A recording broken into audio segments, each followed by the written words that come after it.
Hello everyone, I'm Shenglige. In China, we often see a painful paradox. Skiers complain about high prices and poor service, while ski resort owners cry about heavy losses and high costs. It feels like a zero-sum game where either the skier loses or the resort goes bankrupt. But what if I told you there's a place that broke the curse? Today, we are looking at a Swiss resort that solved the ultimate puzzle, making skiers happy and making crazy profits. We are looking at Mount Titlis in Switzerland. First, let's look at their report card. The numbers are shocking. Titlis makes about 640 million RMB a year with a profit margin of 32.8%. Even more amazing, they have the same number of summer tourists as winter skiers, a 1-to-1 ratio. Now, seeing these amazing numbers, some might say, Titlis is just lucky because Switzerland is beautiful. Shenglige disagrees. Let's look at the hard reality Titlis faced. First, the competition is brutal. There are 300 resorts nearby and 1,200 in Alps.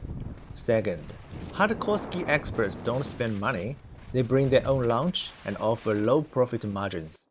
Third, the traditional European skiing population is aging, and participation among the younger generation is declining.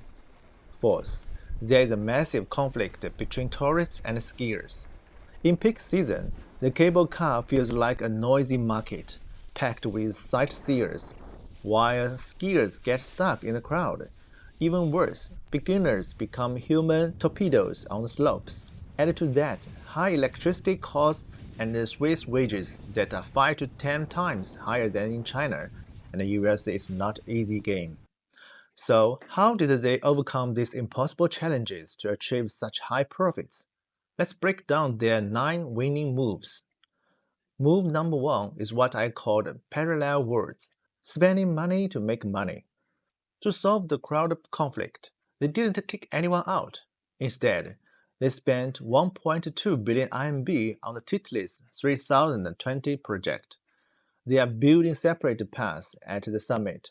Tourists go one way, skiers go another through a tunnel. But why spend so much just to separate people? The real reason is commercial expansion. The new tower for tourists is filled with restaurants and shops.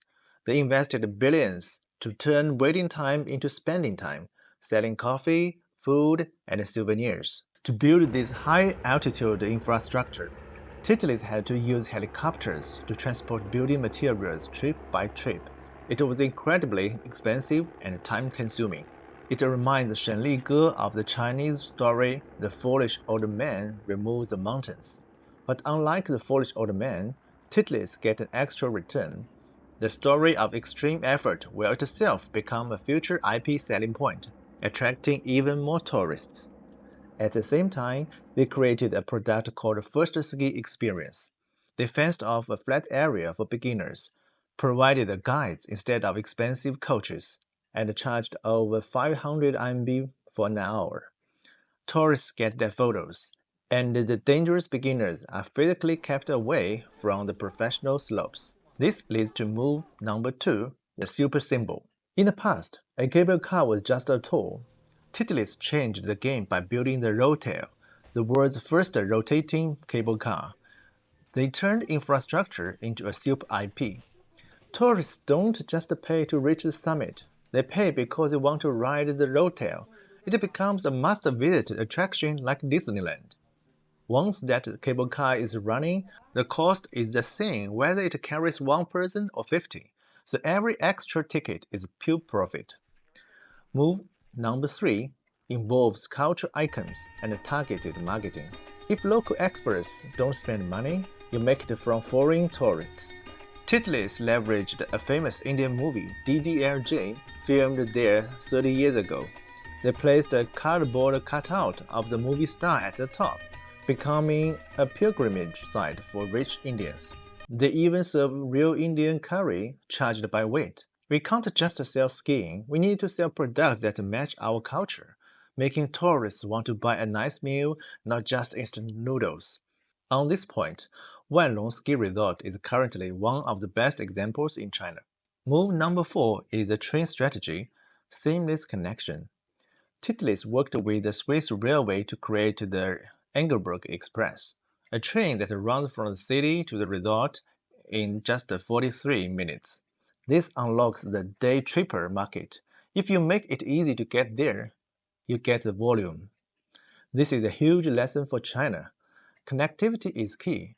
For example, this year in Rotair, Xinjiang, passenger flow surged because they added more direct flights. If Chongli resorts can unite to coordinate with the government and airlines to increase direct flights from southern cities like Shanghai, Hangzhou, and Shenzhen, the number of skiers from these wealthy regions will grow fast.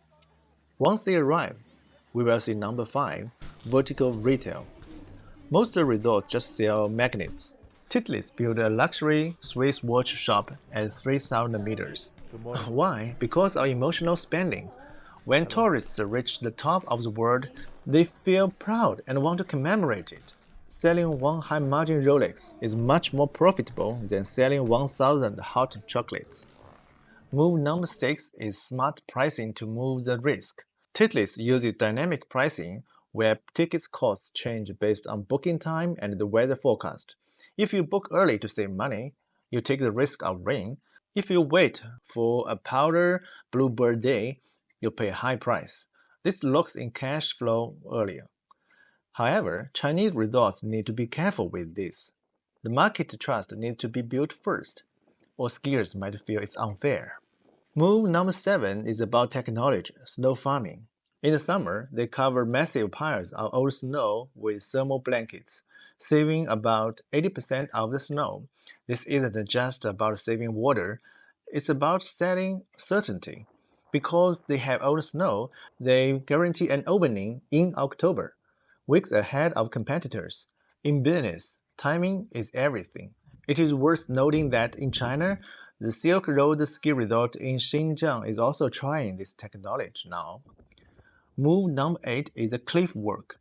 They built Europe's highest suspension bridge. Building a bridge is cheaper compared to a cable car, but every tourist takes a photo and posts it on TikTok, Instagram, or Xiaohongshu. It is a free viral marketing machine where tourists do the advertising for you. Finally, move number 9, the ultimate lesson. From island to heart via the DMO system. Titlis uses a destination management organization where the resort, hotels, and the government works as one team. Instead of fighting for ads, they put money for integrated marketing to sell one destination. Because the government and residents own shares, there is a shared benefit. If the resort wins, the town wins. This leads to better public services, like the free-scale bus system, creating a seamless experience from the hotel to slope. Can Chinese resorts copy this? It is hard. Land ownership and tax laws makes it difficult to create the community of shared interest. However, Chinese resorts can start by forming alliances. For example, resorts in Chongli could work together to sell one joint ticket instead of fighting each other.